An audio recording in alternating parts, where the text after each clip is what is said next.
Houston is drained by several meandering rivers, or bayous, that move water from west to east. The Buffalo Bayou, above, which helps drain the downtown, flows into the Houston Ship Channel.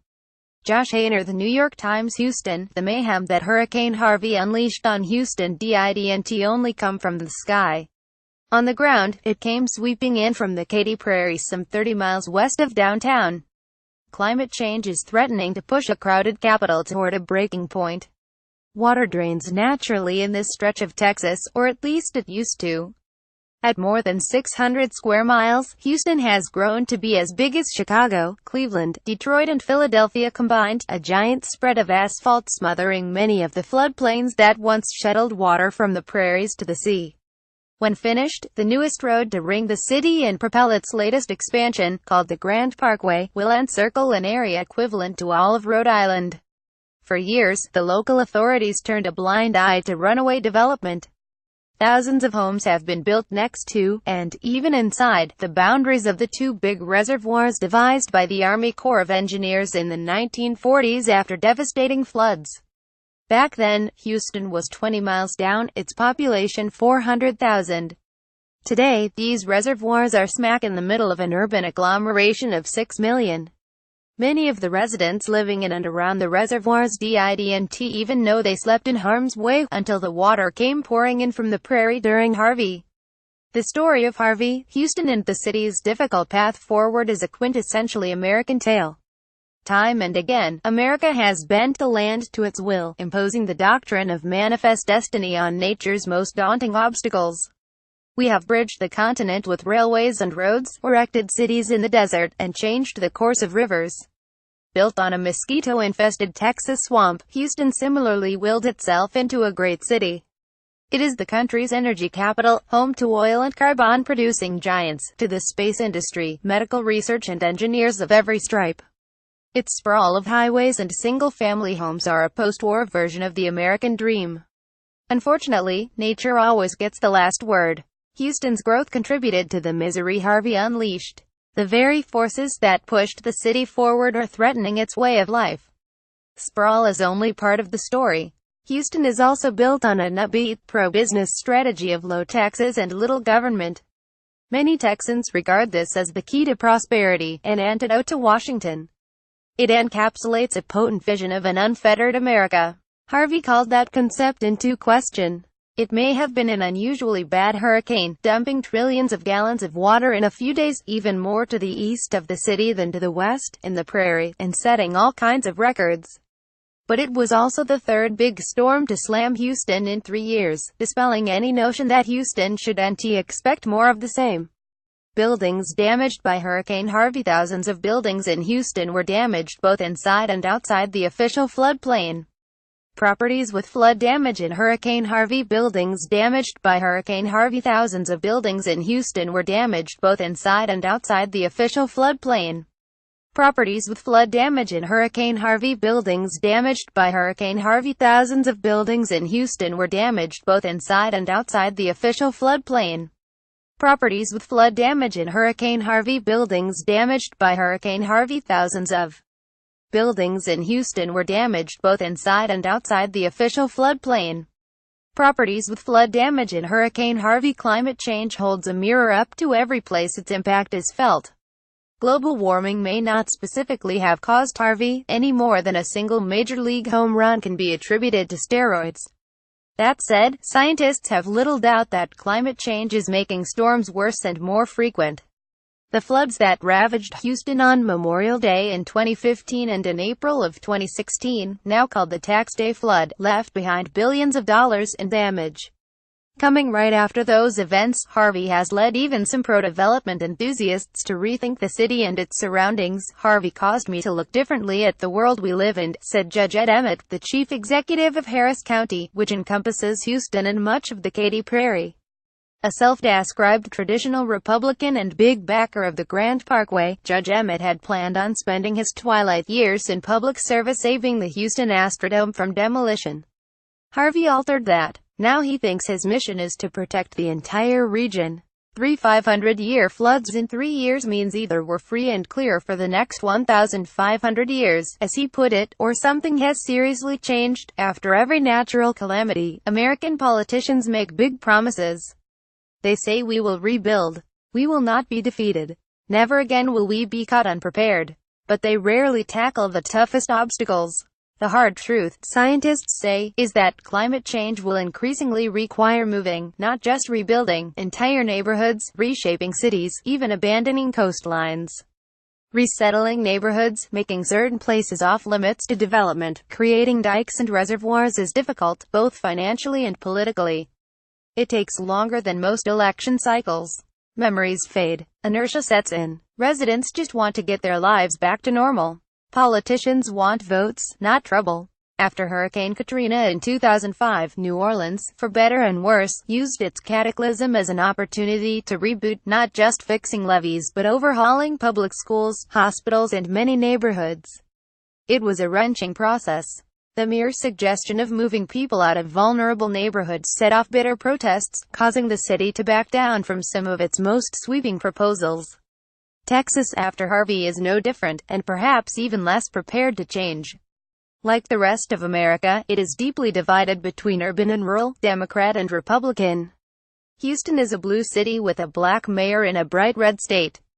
Here, especially in the hurricane's wake, debates over the way ahead have split conservatives from one another and put environmentalists at odds with advocates of affordable housing. Ultimately, though, any resolution will require that everyone face the same threats together. The spread of asphalt and concrete has inhibited rainwater from draining naturally in Houston. When finished, the Grand Parkway, above, on the edge of Houston, will encircle an area equivalent to all of Rhode Island. Josh Haner, The New York Times. Jim Blackburn, a planner, environmental lawyer and something of a lightning rod around here, has been warning for years about climate change, the decrepit state of Houston's reservoirs and the perils of developing the Katy Prairie. He remembers escaping years ago to the prairie to bird. One recent morning he drove me out there along the Grand Parkway and pulled into an unfinished subdivision. A saleswoman in a model home boasted about $1 billion worth of box stores and malls being built nearby. The development, she said, adheres to county standards requiring that houses be raised above the 100-year floodplain. The woman handed Mr. Blackburn a glossy brochure and a disclaimer, which he scanned before climbing back into the car, shaking his head. The disclaimer explained that roads outside the development, linking it to the parkway, occupy the 10-year floodplain, meaning they would have about a 10% chance of flooding every year. These days that means they'll flood anytime you look at them funny, Mr. Blackburn said. It's the new normal, that's not far off. The number of heavy precipitation events in the United States has skyrocketed since the 1960s. Since 1980, instances of extreme weather, hurricanes, floods, heat waves, linked to climate change have cost the United States $1.1 trillion. Studies show that for every dollar spent upfront in preparedness, American taxpayers could save $4 in emergency relief and reconstruction, not counting health costs, the impact of lost jobs and business revenues and incalculable grief. But that requires politicians to agree. We suffered nothing short of a catastrophic disaster, a veteran Texas lobbyist, Bill Miller, said. It happens at a time when the people in the governing class in this state don't believe in taxes and government. But they also don't want anybody discouraged from coming here, because that's bad for business. An upbeat narrative casts business-friendly Texas in the loner role of swashbuckling cowboy, disdainful of coastal elites. Don't California my Texas has become a rallying cry for Republican state lawmakers and a theme repeated by the governor, Greg Abbott, who has complained about a patchwork quilt of bans and rules and regulations that is eroding the Texas model. He believes cities are the culprit. For years, Texas Republicans promoted local controls to push against federal court orders on issues like desegregation and same marriage. Now state leaders have made a U-turn. Mr. Abbott has complained about political demagogues using climate change as an excuse to remake the American economy. At a Republican gathering in June, he talked about the experience of driving out of the state's capital, Austin. It starts smelling different, he told the aunts. And you know what that fragrance is? Freedom. Little wonder, paused Harvey, that state and local officials have anointed different flood and recovery czars. Texas is in these days like Russia under the Romanovs. The system ensures nobody is clearly in charge, least of all in Houston. A bill that would have allowed Harris County merely to issue the equivalent of parking tickets to developers violating floodplain regulations, the sort of regulations that control flooding, was vetoed by the governor. Two other bills to steady flooding in the Houston region, introduced in the last legislative session, in committee. And not long ago, when Houston's Democratic Mayor, Sylvester Turner, petitioned the governor to tap into the state's multi-billion-dollar rainy day fund for post-Harvey debris removal, Mr. Abbott said he would not authorize money before 2019, when the legislature is next scheduled to meet. I met with the mayor in City Hall at the time. He noted that the legislature had convened a special session to ban gender-neutral bathrooms.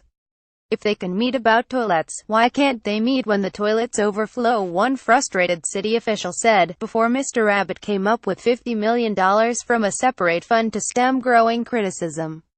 Another official, this one with the county, made the point that the area around Houston is a patchwork of counties and municipalities with different rules and no coordination because Texans believed the upside of what became, in essence, institutionalized entropy was that it allowed residents to avoid the encumbrances of city governments, regulations, and taxes. The problem is that hurricanes and floods, worsened by climate change, do not recognize political borders or county lines.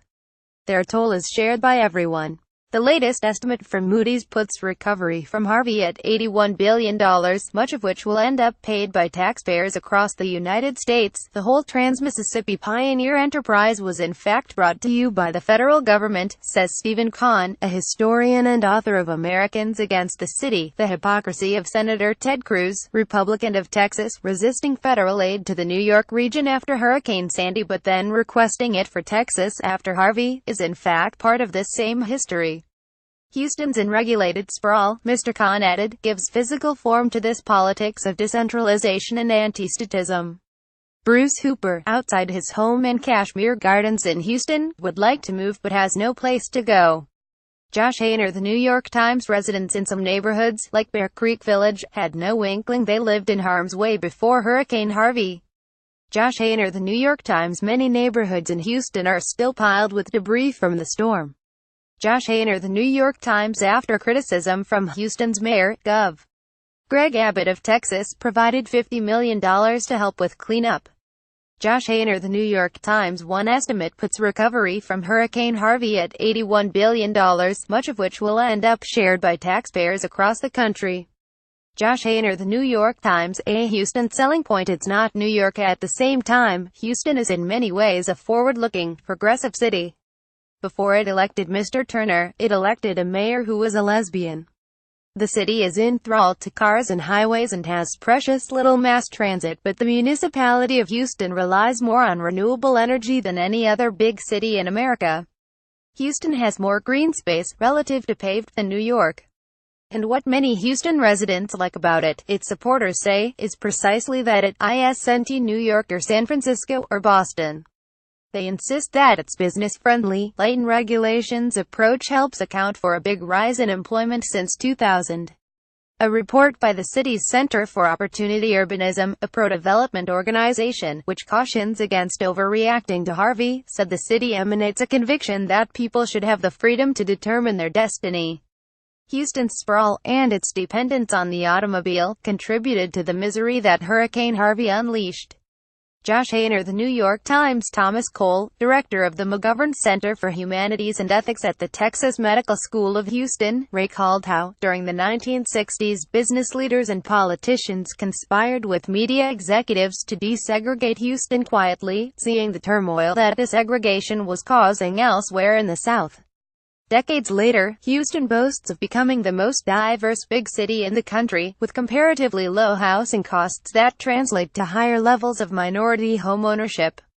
But what does affordable really mean if residents have to pay hefty transportation costs and rebuild, time and again, after floods? Houston's affordability leans on loosely regulated, low-cost immigrant labor providing an abundance of cheaply made, slabon-grade, single-family houses that sprawl on all that open land, in areas like the Katy Prairie. and it relies heavily on American taxpayers providing government tax credits, mortgage interest deductions, gas subsidies, artificially low flood insurance rates, highway construction money, and emergency relief, including buying out homeowners to remove their properties from harm's way.